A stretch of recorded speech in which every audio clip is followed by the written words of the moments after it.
Salut les petits loups, alors on se retrouve aujourd'hui pour une nouvelle vidéo, une petite vidéo sympathique qui va changer de celle de d'habitude, on va dire. Bon, alors non, on va pas parler d'Iron Joe, on va parler d'autre chose.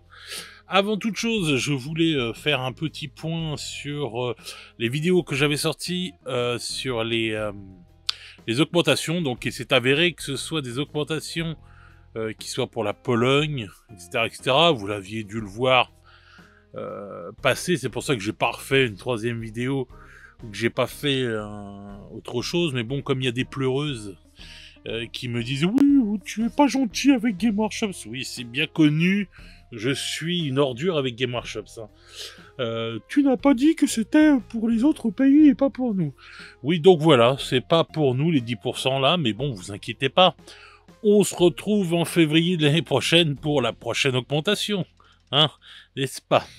Donc, alors, aujourd'hui, maintenant que ça c'est fait et qu'on a remis les choses au point, aujourd'hui, nous allons voir un truc que j'ai trouvé très très intéressant. Alors, voilà, je regardais les échos et, sous les conseils de Jean-Jacques, puisqu'il joue beaucoup en bourse, hein, vous connaissez Monsieur Medef. Donc, voilà, Game Workshops, comment le champion du Wargame a conquis les bourses européennes ce vendredi. Donc, le concepteur de figurines et de jeux de société, connu notamment pour sa gamme Warhammer, bondit de plus de 10% à la bourse de Londres et signe la meilleure performance en Europe. Au-delà d'excellents résultats trimestriels, les analystes s'enthousiastent pour les promesses d'un accord noué avec Amazon qui va porter à l'écran l'univers de l'entreprise. Voilà, donc, alors, première chose, les mecs ils savent qu'il va y avoir un accord avec Amazon pour adapter 40K à l'écran. Alors j'espère que ce sera pas du niveau du Seigneur des Anneaux. Mais bon, passons. Donc voilà, donc Game Workshops qui est en train de caracoler dans la bourse, enfin l'action est en train de caracoler. Et il y a eu des trucs qui étaient vachement intéressants dans cet article. Donc, alors ça on s'en fout, il reparle un peu de ce qu'est Game Workshops. Et voilà, c'est là. Alors, c'est grâce à la publication d'excellents chiffres trimestriels qu'elle est parvenue à se mettre de telle manière en avant à la bourse de Londres ce vendredi. Au dernier trimestre, clos le 28 août, son chiffre d'affaires a grimpé de 14% à 121 millions de livres, donc 141 millions d'euros, dont un doublement des revenus de licence, bien qu'à 6 millions seulement. Surtout, son bénéfice avant impôt est estimé à quelques 57 millions de livres, 66 millions d'euros, contre 39 millions il y a un an. Bon bah là on a l'effet V10, hein, voilà, hein, vous faites juste à faire le calcul de différence entre les 40... attends, il parle en livres là ou pas?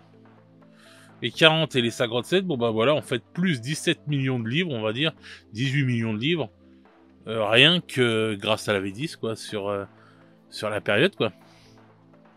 Je pense que grosso modo, oui, c'est la V10 et voilà, quoi. Donc, puisque ça s'est terminé en août, donc juin, juillet, août, voilà.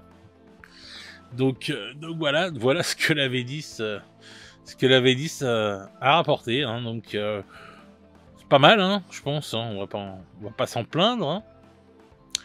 Pour les analystes de Jefferies, ce trimestre a tout simplement été exceptionnel, d'autant que les effets de change jouent maintenant défavorablement. La dynamique a notamment été portée par le lancement réussi du nouvel opus du jeu de table Warhammer 40 000 Léviathan, explique de son côté Charles Hall chez Peel Hunt. Donc après là il parle des perspectives qu'il va y avoir, comme je vous ai dit juste avant, avec Amazon, voilà. Donc là, ils parlent quand aussi, ils reviennent sur la période du Covid, là, enfin des confinements. En bourse, le titre a connu une heure de gloire lorsque ses ventes se sont envolées durant les périodes de confinement liées à l'épidémie de Covid.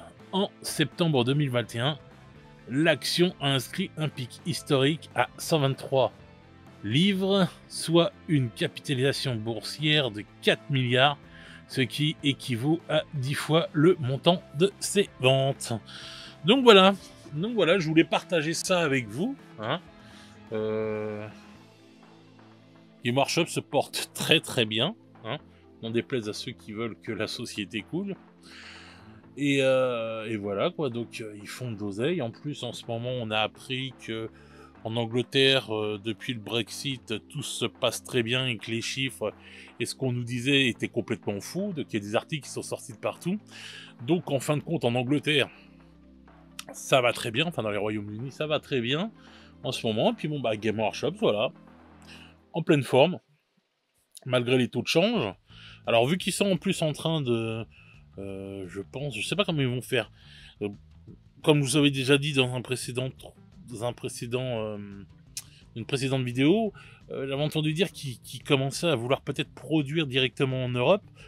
Ils ont déjà fait un entrepôt là, si je dis pas de bêtises. Donc peut-être qu'ils vont commencer à produire des figurines ici, ce qui leur ferait gagner encore plus d'argent, si je puis dire, d'un sens, peut-être. Je sais pas, enfin bref, avec les dévalorisations, vous savez, avec le taux de change et tout, à voir quoi en fait. Mais bon, donc voilà quoi.